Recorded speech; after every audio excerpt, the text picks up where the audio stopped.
I would ask you to all turn on push to talk.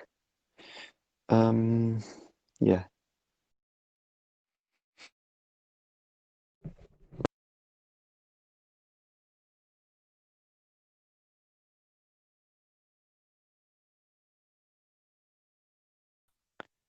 So, um, well, we're doing this mostly for you now, Jeans, because you're new to this. Um, we're doing this so people who don't have the Bible can pretty much read along and grasp it better. For example, if people don't like to read in for themselves, they can listen and maybe get it get it better and stuff. Um, the community at the moment, I've got some cool things going. A lot of new people joined the forums and the Discord, which I'm pretty happy about.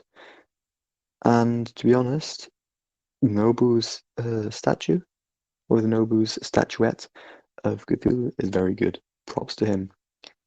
Um, so next week, the next HP Lovecraft reading session will probably be hosted by Dio, also known as Flame D1, and I don't know what he will be reading, but I'm sure it's going to be interesting. So the Bible and the cult have pretty much had like a positive effect on me. Like I personally think I've grown more confident, um, more open and stuff. For example, other people. I'm more talkative, which I've always been, but now even more so. And I'm more of a, speaker. Don't know if it makes sense. Maybe it does. Um,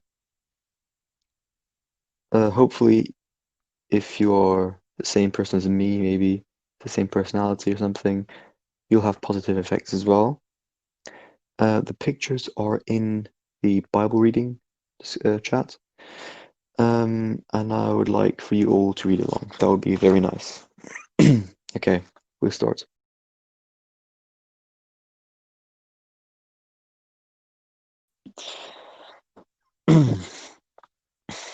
Sanity and madness. The question of sanity and the horror of madness is explored in depth by H. P. Lovecraft. It is a central theme in his work and a vital part of awakening in the cult. We are all mad here. We make no apologies for it. The presented sanity, as we are about to see, is but a phantasmic facade over reality. Embracing insanity in the ways that the old ones offer is the only way to truly awaken and see.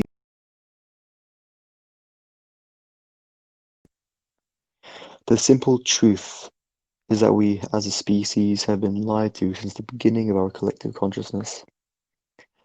When one understands the arc of evolution and the notion of survival, of not only the fittest but those most adaptable to change, it is easy to see how man came to be. But to take the next step and see how mankind came to be takes a keener mind and an ability to step back and see the bigger picture, the picture of all of creation. Imagine everything that has ever been and will ever be as gigantic mountainous tapestry, an oil painting, the grand oil painting. To the far left of this mammoth painting is darkness, the darkness illustrated at the beginning of Azathoth's dream, representing the nothingness before the birth of the cosmos, the darkness, the void, then all creation. On the far right of this painting is a future still to come, but in the middle is everything that we have learned about the nature of life thus far, and everything that has happened to bring about today. Most people see only the minuscule section of the painting that they are in, give or take a century or two. They notice the peripheral colour and more or less navigate its brush strokes, but only the awoken cultist can stand back and see the entirety of the picture and understand it. One of the scenes in this grand oil painting of existence, not too long ago, depicts the birth of man and subsequently how he has evolved to what he is now. A keen eye for detail reveals everything. Religion has always been used to control us. Careful study of the Council of Nicaea, the Emperor Constantine, Scientology and ISIS reveals this all. Money has been used to allow a corrupt system that benefits a few to flourish unchecked. The news and mass media is designed to instill fear and discord in the populace while advertising keeps us distracted and consuming. Social media has us living in a locked loop of narcissism and superficiality, comparing our lives to one another rather than showing gratitude for what we are, lest the majority should awaken. As a thought too, the great old ones represent a cosmic truth that is locked to the common man, whereby seeing or knowing renders madness to all who behold it. The cultist embraces madness, the sanity that we have been that we've been presented, this reality, is the acceptance that many religious dogmas, often conflicting violently, are to be taken as a norm and even respected, lest we should cause offence. People who believe lies told with sinister agenda, are allowed to promote these falsehoods to the young and weak, occasionally ensnaring even the wise and the strong, with their perfectly imperfect loopholes, and actively fight the bearers of truth and reason. The supposed sanity is acceptance of the virtual rat race of today's political society, the rule of corporatism and the lifestyle of consumerism. We eat processed foods, crafted not in kitchens by chefs, but by scientists in labs. Hallelujah, man. The meat industry is a cacophony of pain and torture, an industrialized brutality machine that causes unimaginable suffering and torment. There are chemicals added to what we drink with the sole intention of addicting us and blackmailing our loyalty to a brand that actively works against our well-beings, all whilst selling us a lie to the contrary. We are expected to spend 7 to 9 hours a day hunched over screens in artificially lit cubicles for 5 days a week in order to become part of the working poor, whereby we live paycheck to paycheck, just over the poverty line with just enough money to keep buying the processed foods that are killing us and live in the houses that have essentially shackled us to our jobs.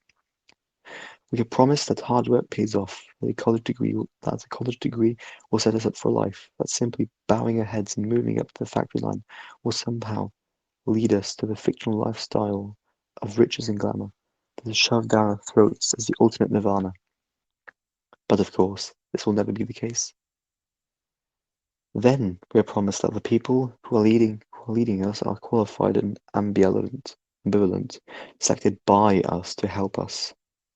Yet there's perhaps not as much corruption anywhere else in the world as there is in the world of politics.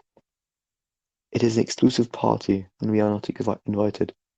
Incidentally, why is it that politicians take oaths instead of signing legally binding contracts?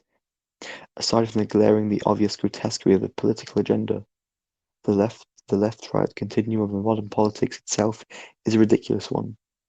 Such a spectrum cannot be expected to work anymore.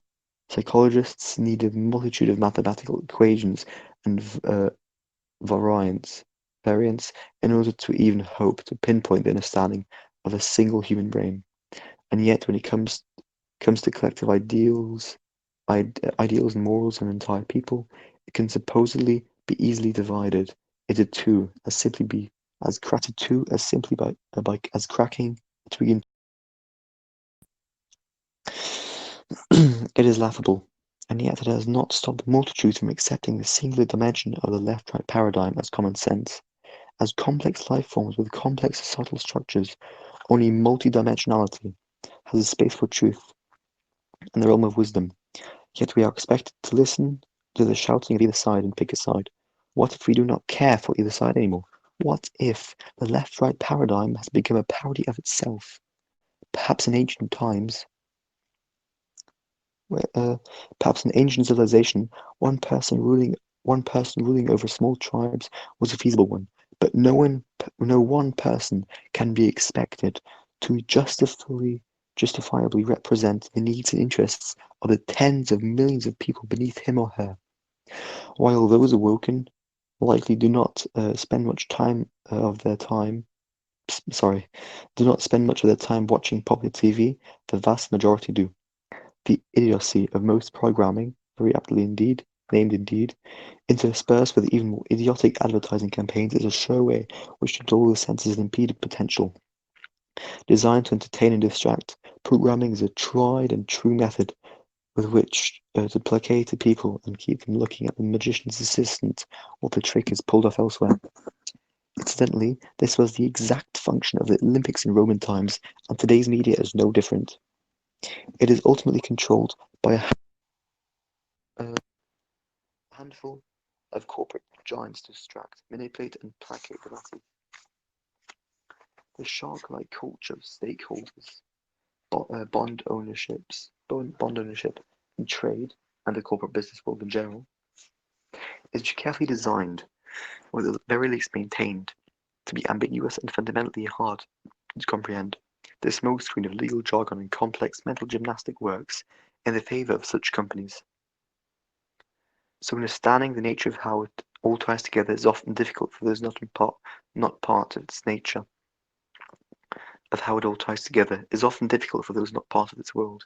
As always within the cult, the cultist is encouraged.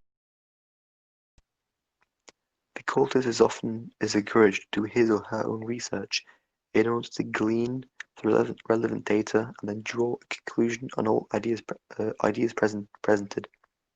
But as a general guide, there are 7 companies in all that own virtually all of our media: Disney, NBC, Time Warner, Liberty Media, AMC, CBS, Hearst.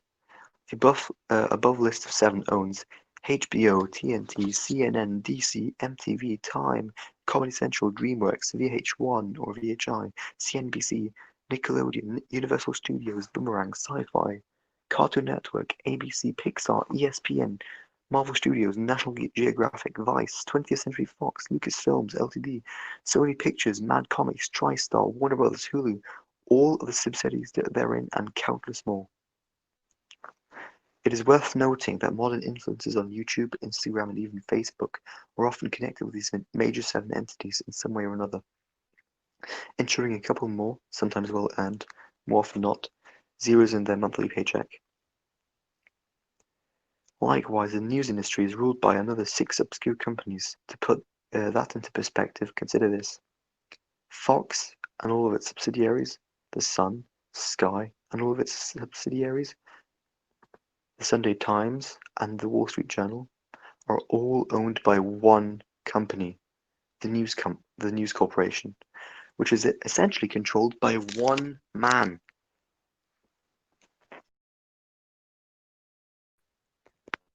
Rupert Murdoch. We do not learn anything about the people that actually do good by sacrificing themselves for others, but we do know everything about pop stars and rappers and models and actors. We must stop this trend of making stupid people famous. The discontent and frustration with life that you feel is not entirely your own creation. Social media is training us to compare our lives instead of appreciating everything that we are. Okay, it's fine. It is no wonder that the advent of social media correlates directly with increased teen suicide and the dramatic skyrocketing of depression across the board. Meanwhile, Coca-Cola, Nestle, Kellogg's, PepsiCo, Johnson & Johnson, and a handful of others control just about every product that you see in grocery stores. From chocolate bars to bottled water and cereal to cleaning products, Fanta, Sprite, Monster, and indeed most bottled water brands are all owned by the Coca-Cola company.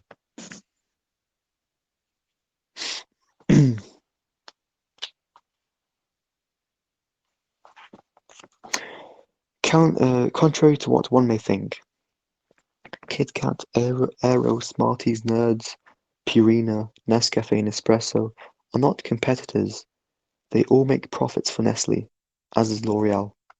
The fashion industry, too, has interesting pairings that turn out to not be competitors at all, but siblings owned by the same silent partners: Dior and DKNY, CK and Donald J. Trump, even Puma, Gucci and Volcom. But perhaps most worrying in this day and age is the ownership of the greatest modern marvel of human achievement, the Internet itself. This time just four companies: Google, Microsoft, AOL, and Yahoo. Between them they own eBay, Gumtree, Skype, Craigslist, PayPal, Photobucket, Ask, Shopzilla, Fox, Sky News, MySpace, YouTube, Netscape, Advertising, Amazon, Winamp, IMDb, Audible, ICQ, Expedia, TripAdvisor, Flickr, Alibaba, and even shares in Facebook and Instagram, just to name a few. Four companies.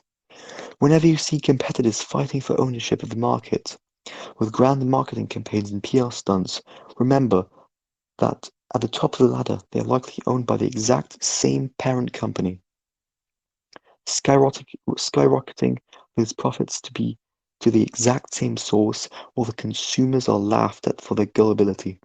And of course, as the profits fly to the skies, the decisions trickle down from the top. There is no industry that better exemplifies the extreme power of corporatism than the banking world. Where to even begin? Aside from the ruthlessness when taking advantage of the helpless, big banks arguably have more power than any other entity. Their influence and reach has evolved to colossal proportions, where it is not unreasonable to suspect that we now live under their rule.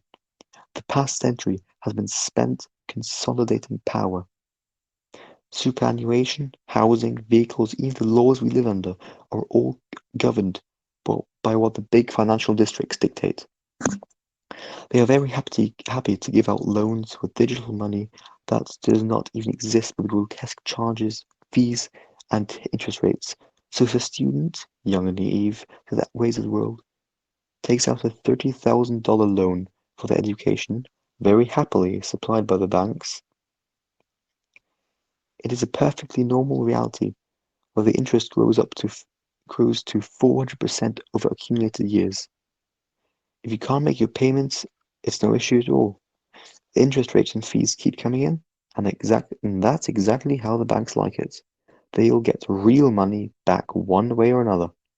They will seize your possessions, they will seize your cars, your homes, your wages, and anything else they can strong arm from you.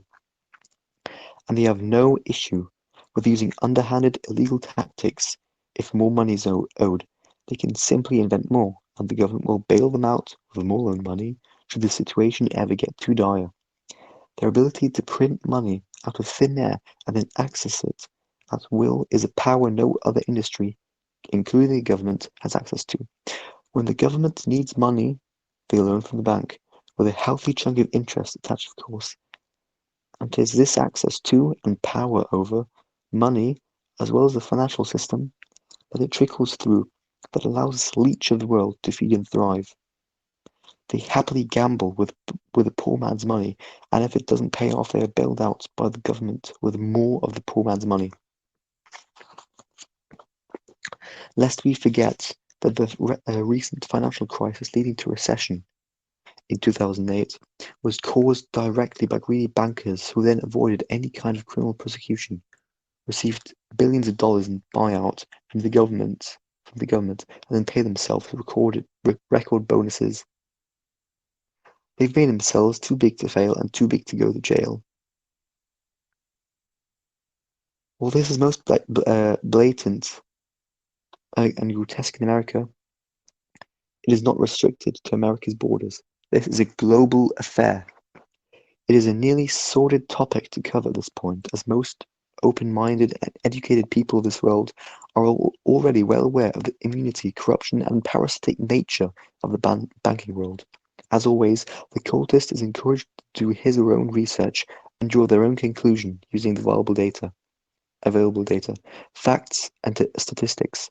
This section was written not so much as to inform, but to shine light on the glaringly obvious, so that we can remind ourselves of some of the darkness in this world.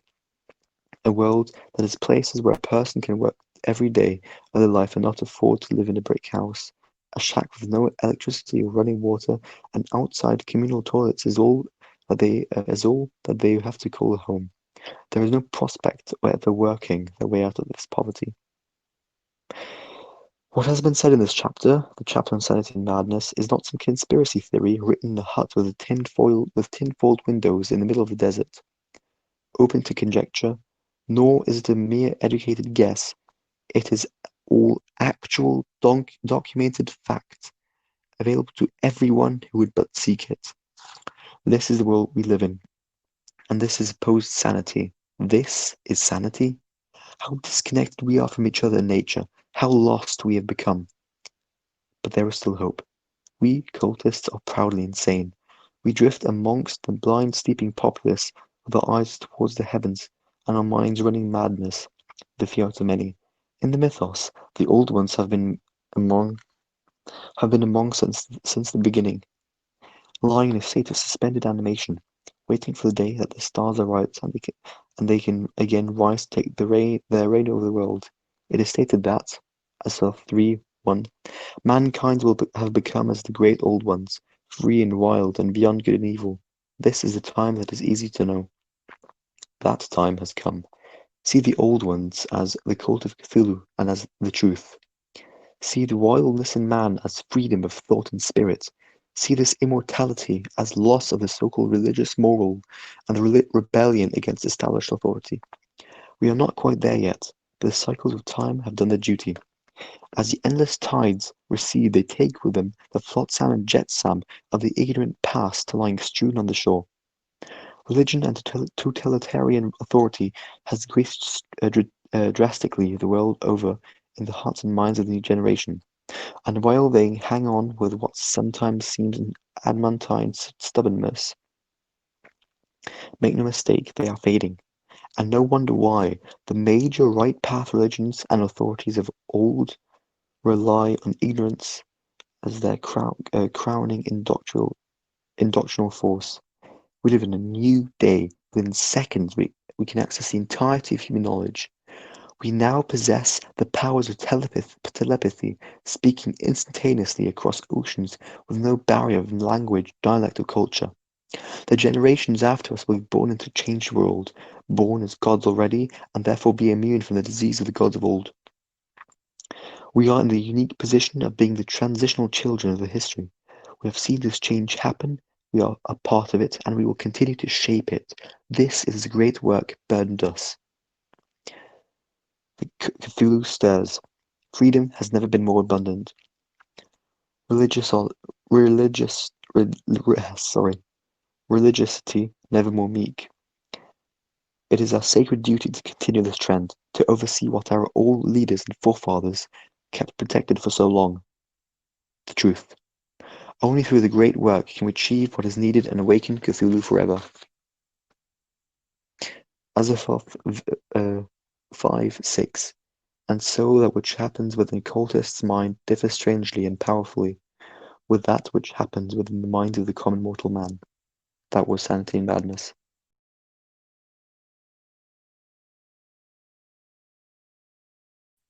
So, does anyone have thoughts on the chapter? How did it make you guys feel? I think it's very well selected for the current coronavirus scare. Um, I personally feel like the media is a very powerful tool and it should be used very carefully. And it seems like most of the time nowadays the media is used as a tool for scaremongering and creating moral panics. Um, we see it with the coronavirus, we see it with Ebola, Zika, Y2K, swine flu, bird flu, um, everything really. It's being misused constantly. Um, we're seeing the spread of fake news. It's all too common now, and I think the media needs to be quite justifiably held accountable, um, and they should have to answer for what they're doing.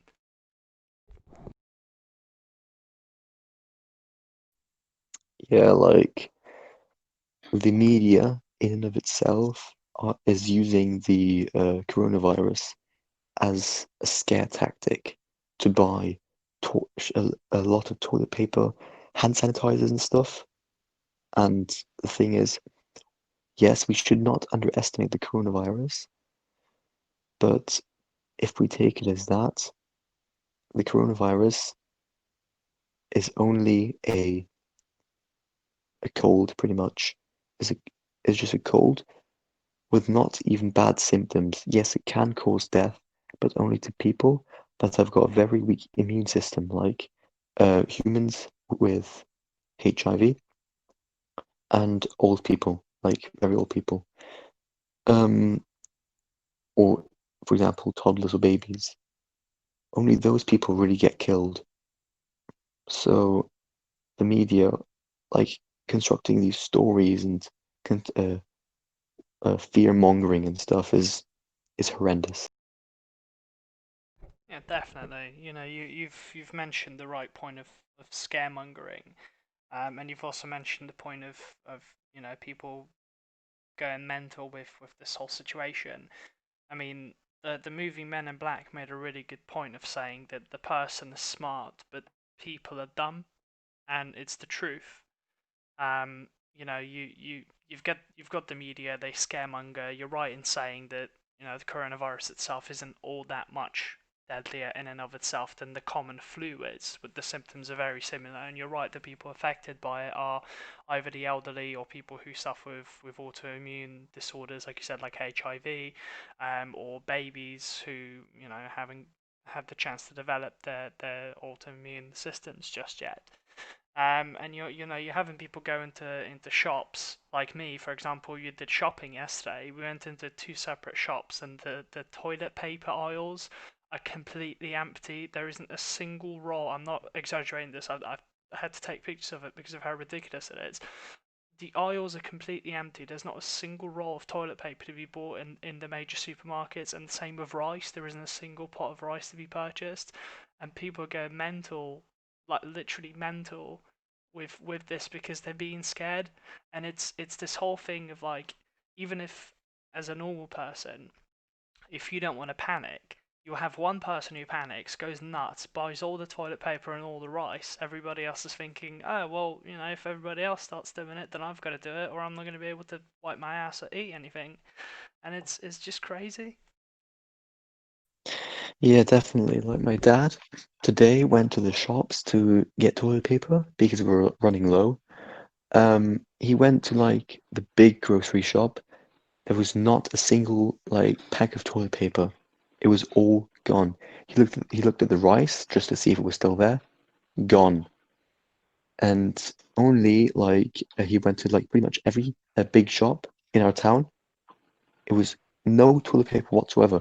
We had to go to the shop that was, I guess, at least um 500 meters away from us, or about maybe 600, 700 meters away from us, just to, get toilet paper because that was like the only actual place there was toilet paper. And he would like, I told my dad, um, I just think that people are so stupid. Why would they think that um, diarrhea is what's it called? That diarrhea is a symptom of the coronavirus. It is not even said anywhere that that is so. So why are people buying heaps and heaps of toilet paper? I don't understand.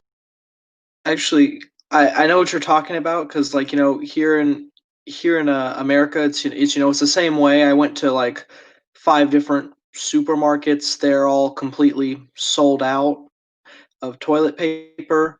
But it's kind of weird to me. I just think it's kind of interesting how like toilet paper is like kind of a comfort item. You know what I mean? Like why are people buying it in such excess? Like even if I go to like the stores, people actually aren't buying out all the food. They're just buying a lot of toilet paper, and I Joe, don't really know why. So I don't think they're thinking about it. Like why were they buying it? They're probably not thinking about why they're actually buying it. They're just going along with a trend. do you also notice all the bottled water is still there? Like no one buys a single bottle of water. It's all there. So they'll buy all the toilet paper and all the rice, but the thing that we need the most to live, water, nowhere to be seen. It's just completely. The shelves are full of it. Oh yeah, because that's completely impossible. No way that if this was really that bad, running water would go down. Like, Or that the disease wouldn't infect the running water. yeah. Oh, that's one thing that was kind of funny. The water was sold out at this one dollar store I went to, all except Dasani water bottles. Yeah, I saw that, The yeah. sunny water Yeah, bottles. they had entire cases of Dasani water bottles just all there, and nobody would buy them. Drink me and you will taste the power of 1,000 deserts. Like, why don't people like Dasani? Because it tastes like shit. Really? I've never drank Dasani before, so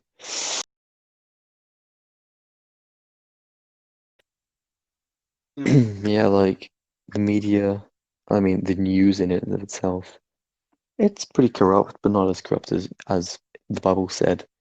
Um, Banking and stuff. Banking.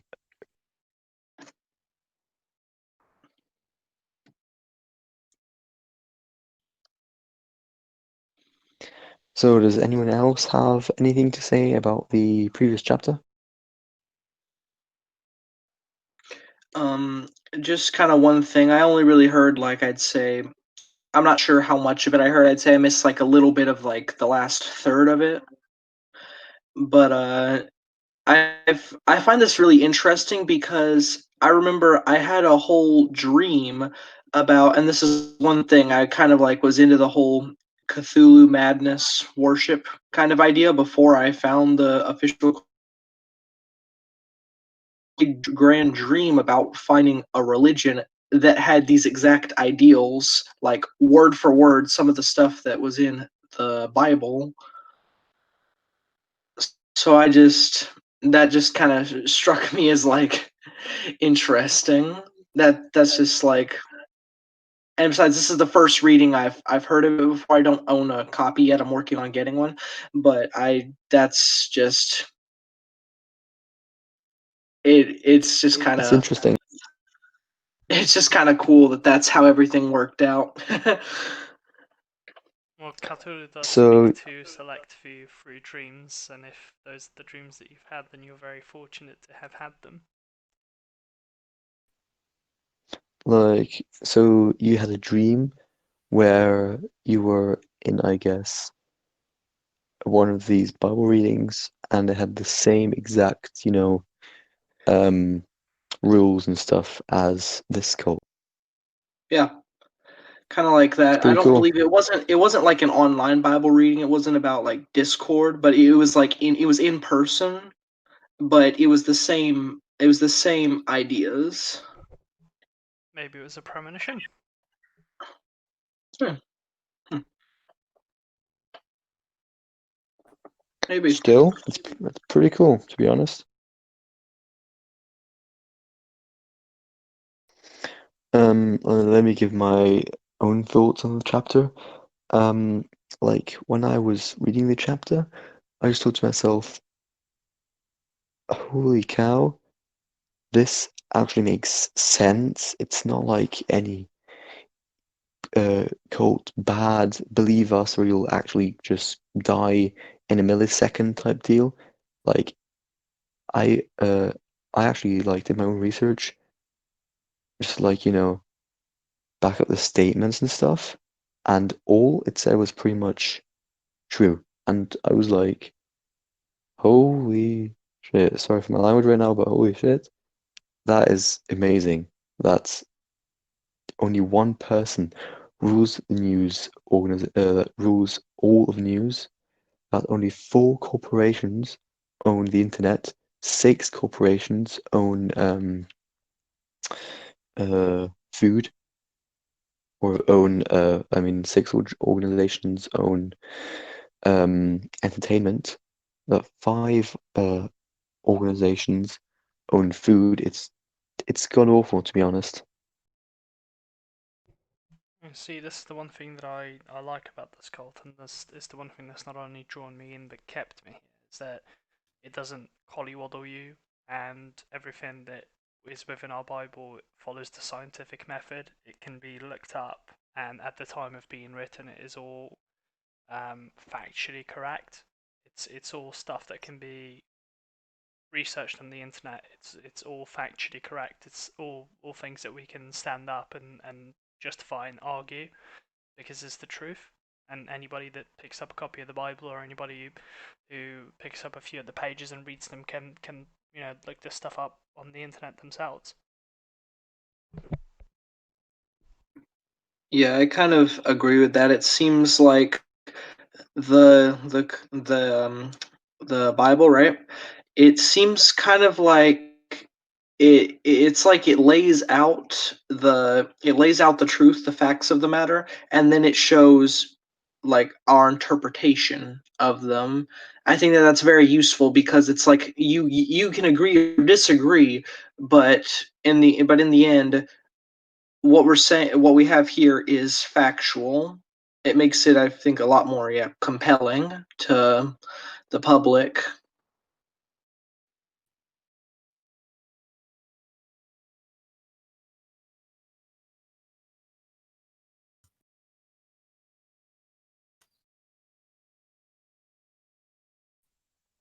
Yeah, like in the not news, the internet, I've seen so many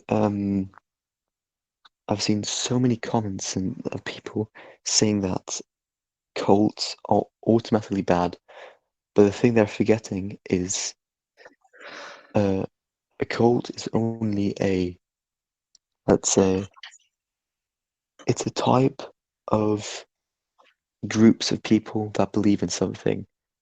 It can either be metaphorical, or it can be physical, or it can be something else entirely. For example, you can believe in a table, and the IKEA table could be a higher being, and that gave birth to um, a reality, for example. You actually believe that. So that would be a cult. But only bad cults um, are determined by its leaders pretty much. For example, the Manson cult was they believed in Manson. They believed what he said and stuff, and he was charismatic. Basically, every single telltale sign of a cult leader: charismatic, open, happy to talk and stuff. And that's, I guess, why people want to join him, pretty much. And for example, the drinking of the Kool-Aid and stuff, all very very manipulative and stuff. Christian cults, I believe, are the worst. Scientology is really bad as well. It's an actual cult. They believe in that aliens, aliens of Xenu got nuked in Oh. like of Xenu. Sorry, I can't say that. Otherwise, I'll get pneumonia or something. You'll Yeah, go insane. You'll Oh my gosh. That yeah. was like one time when I tried describing my beliefs about Cthulhu as like a kind of metaphysical representation of certain ideas. That's what somebody said, was that I was that I was a Scientologist, and I was just like, you're so wrong. Oh, Yeah, that if you guys that's are fun. into Scientology, I would suggest watching the documentary called Going Clear. It's very eye opening. Like what Scientologists do is they do these auditing sessions where it's pretty much just like an interview, but they ask a lot of stuff about you, and you basically go back into your memories, and they go back, you go back into your memories and say stuff about your memories and stuff, and they'll change stuff very slightly so that they'll change stuff very, very slightly, and you actually believe it. You actually believe that those things happen differently than they actually happened. So, for example, like I guess these gatherings that they do is basically they do some small stuff. For example, stretch out your left hand, stand up, stand down, sit down, stand up, touch the person to your right, touch the person to your left, touch a man, touch a woman, clap your hands, raise your hands. Like they do that sort of stuff to basically get you under control, which is horrible and bad, to be honest. There's what's it called? A documentary series on YouTube about these two guys going into Scientology and stuff. It's really cool because you can actually see them at this meeting and stuff, this gathering. To be honest, guys, I wouldn't recommend going into Scientology. It's not worth it, and they blackmail you as well. If you they go through your phone and stuff, and they blackmail you if you try to leave. It's really bad. That's the whole point of the auditing sessions that you were talking about earlier. So the auditors, every time that you have an auditing session, they write everything down, but they also record everything with voice and video. And that's sent up to their headquarters so that if you ever leave, they hold material over you so that you can't ever say anything. But yeah, all the things that you were saying earlier around stand up and sit down, they're all tried and tested methods of cult indoctrination. So it all starts very simple. Like Yeah, they'll get you to follow simple commands, and those will Yeah. become greater and greater over time. And that way that's how you get someone closed-minded, you get them to follow things, you can get them to do exactly what you want them to do. And this is why this cult is so good. It's because it's a cult by virtue of definition. It's a cult because it's a group of people that have the same ideal. Have the ideal that we have is of open-mindedness, and one of our greatest sins is to not be open-minded. It's to be closed-minded and to not think openly and to sort of follow the curve. What you're encouraged to do is to think with an open mind, and that's what we refer to as the calling. It's you having the ability to come here to reach for our material, and rather than thinking that it's a bunch of crazy hogwash and that it's a cult, that you actually sit down, you read it, and you think, okay, this makes sense. Why don't I come to the Discord and listen to one of these Bible readings? And next thing you know, you're a full-blown cultist. Yeah, I think that's kind of funny. One thing I did a little bit was before I saw the official Cult of Cthulhu, right? And I started researching them a little bit, and I saw that like the public opinion of quote unquote like cultists of Cthulhu, like why would somebody worship them? Is it made like cultists of Cthulhu out like they were completely insane, like they were disgusting, like they were horrible. And I was thinking, well, that's just because, we have like slightly different ideas to what's normal. I was thinking if we were really like if we were like the modern definition of a cult, like a manipulative religious organization, you wouldn't know that we were a manipulative religious organization to start. You would get lured in. You know what I mean? But I mean, I feel like when you really deeply look into what the cult believes, um, other than the puritanical beliefs that the old ones are indeed actual deities, when you look at the non-puritanical beliefs, like the ones that I subscribe to, for example, the ideals based in the scientific method are that of the multiverse theory, for example, which is it's an actual theory that's been sort of looked into and peer reviewed and what have you. And it's essentially a theory that states that there's infinite universes and that oh, sorry. anything that has ever happened has already happened or will happen, which in that way, so in that shape or form, it would state that whilst in this universe the old ones aren't actual deities, there is another universe in which you exist and we're having this exact meeting in this exact place, and I'm saying the exact same thing, but in that universe the great old ones do exist. So when you look at it, when you really look at it and you take some time to research it, it's based, dude. It's sound. yeah. For example, there's a universe, or like there's a parallel universe out there where pretty much, what's it called? I'm the president of Germany, for example, or I have been assassinated by cultists of Cthulhu from like another cult, or for example, there's another parallel universe where D is pretty much the leader of the universe. Or there's another one where we are all, what's it called, slaves um to an ant, for example. Yeah, for example. There's even a universe where I am the leader of the Cult of Cthulhu, which is not true because I can never be a leader. I don't know the stuff for it. But there's a universe out there that is like that. So it wouldn't be far off. And for example, the Scientology, John Travolta actually wants to. Yeah, sorry. John Travolta actually wants to leave Scientology, but what's it called? He's getting blackmailed into staying, which because of the auditing sessions, of course.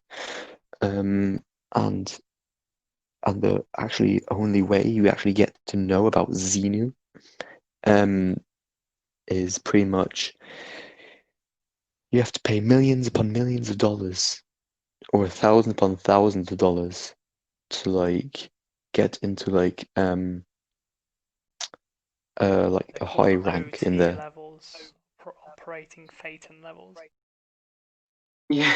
isn't it like ocean something? Sea Org, but that's Yeah, got Sea nothing Org. to do Sea Org. with ranks. It's more to do with your, like, you sign a Yeah. lifelong contract or something. But fun Oh yeah, fact I've about heard John of I've heard Travolta. of that. Go on, go on. Oh no, no, I was just saying I heard about that, the pact where it's like you will swear your loyalty to them until the end of the universe. Yeah, that's what the Sea Org is. Yeah, to get into that, you sign a multi-life Yeah. contract. But fun fact about John Travolta, he was given a special dispensation to legally murder anybody within the cult of Scientology if he so wished to, without any legal repercussion, and it is every Scientologist's duty to assist John Travolta in any way. So that is, if he was to kill somebody in front of like a group of Scientologists, it is their responsibility to help him get rid of that body. Oh God, well I what's it called? I sent the first part of the documentary into the Bible reading session. For example, all of the people watching this. Wait, is this being recorded? Yes. Okay, good. For all the people watching the recording, it's in the Bible reading session. I highly recommend watching it. It's really interesting, to be honest. Um, like the first 3 or 4 or 5 videos are really intensive and stuff. They're not like stressful, but like at one point, well, the main guy actually uses some glasses with cameras on them to. Basically at the end he got into Sea Org, and then he asked some people about Xeno and stuff, and they like told a multitude of stories and stuff. For example, like Don't Get Me Started and stuff. I highly recommend watching it. It's really interesting. This is just what everybody imagines we're out here talking about, like Scientology, while we're just here, just chilling, just talking about the world.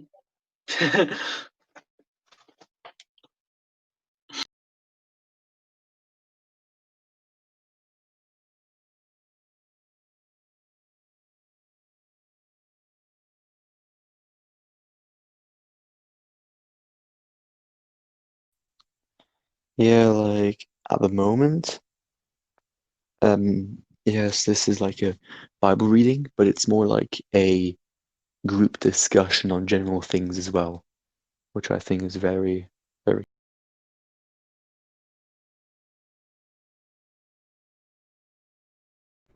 Yeah, I think Dio made a great point with saying that cults haven't really had a great track record obviously with Jonestown and the Kool-Aid, like you were saying earlier, and Scientology. And I mean, technically, that's not a cult; that's a recognized religion because of them blackmailing the IRS.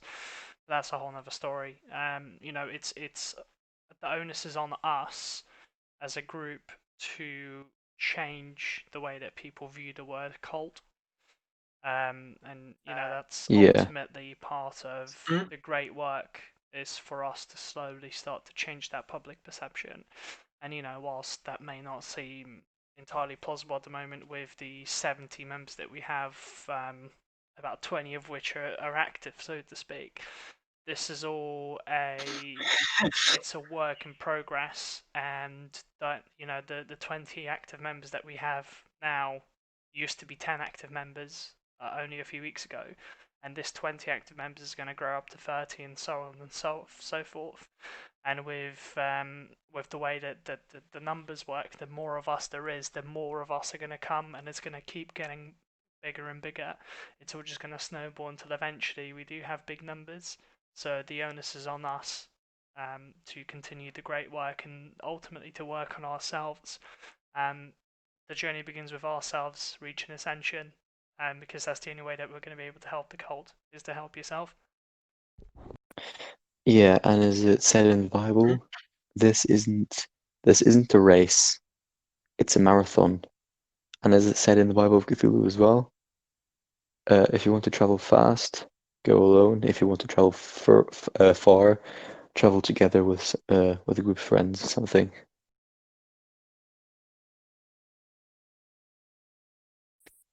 Yeah, like maybe someday in the future, like in 5 or 10 years, we might even have like a couple thousand members.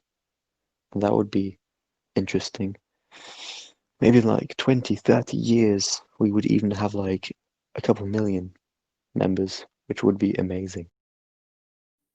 Yes, and you would be the beginning of that.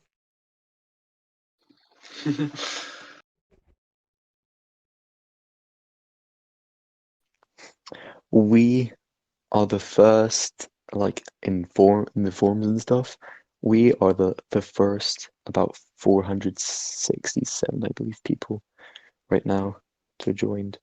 Maybe in the future there'll be like 5 million members. That'll be that would be nice. That would be food for thought, to be honest. To Yeah. to pretty much imagine how big the cult would be in the future, like how much of an impact it would have on like some people's lives and stuff.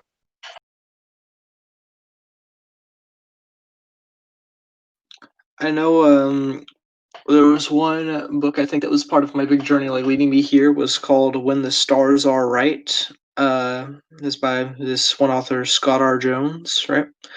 It was very similar ideas to the Cult of Cthulhu.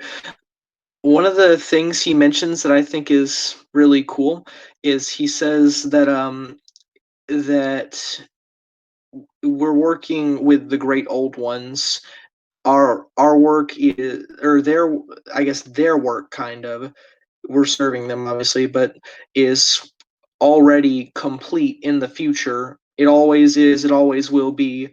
We will succeed eventually. And I kind of like that ideal of eternity, that like this is going to succeed eventually. Even if it simmers out, someone else will reignite it until eventually it succeeds.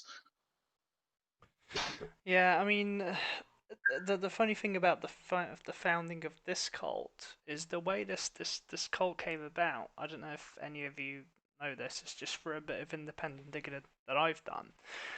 There was another cult of Cthulhu before this. It was sort of like an offshoot of a guy called Avenger Satanis. And there was Oh yeah, a I've heard of Oh, him. oh, forum. oh dear.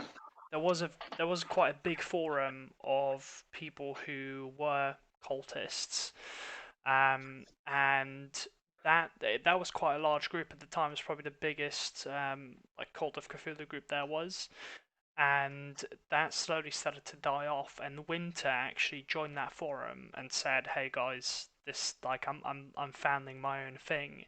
and he had quite a lot of opposition from what you would call the OGs, their sort of original gangsters of that group, and you can look up, OCs, yeah, original OCs, original cultists, original and you can, cultists. yeah, you can look up the Discord that they've had on those forums and the conversations that Winter has had with those people, and they yeah, that was sort of the origins of how this group came around to be. Like, I've It actually wasn't. been on their official site, and to be honest, it was pretty dead. Like, I think the last post on the forums, I believe, if I remember correctly, was like 5 years ago, or 4 years ago, 2 years ago, 3 years ago. I don't remember correctly, but it was a pretty long time ago, and I wasn't, to be honest, I know layout and stuff isn't everything, but I wasn't really attracted to their website layout. Like, before me searching that cult and stuff, I was interested in Cthulhu and stuff, and I was very, very interested in Cthulhu cults and stuff because I was interested in like Lovecraftian, um, Lovecraft stories as well. And I thought to myself, I really want to join a cult, a Cthulhu cult, because why not? It's a new start. It's a new, I guess, chapter. Uh, why might as well just do it uh, respectfully, I guess, or might as well just do it creatively. And to be honest, it isn't more of a let's just do it thing right now. It's more of a I'm happy I've done this thought.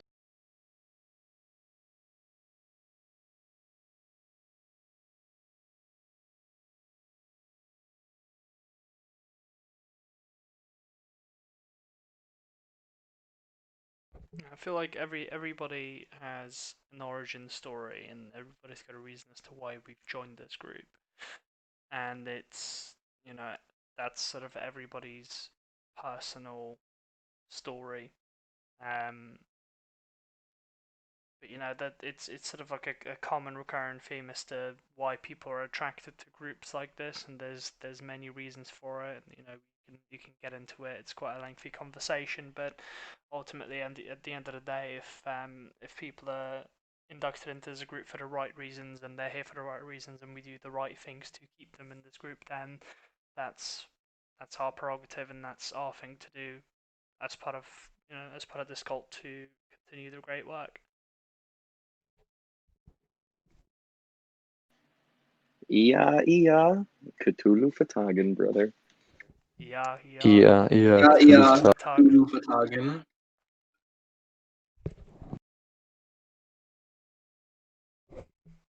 And on that note, brothers and sisters,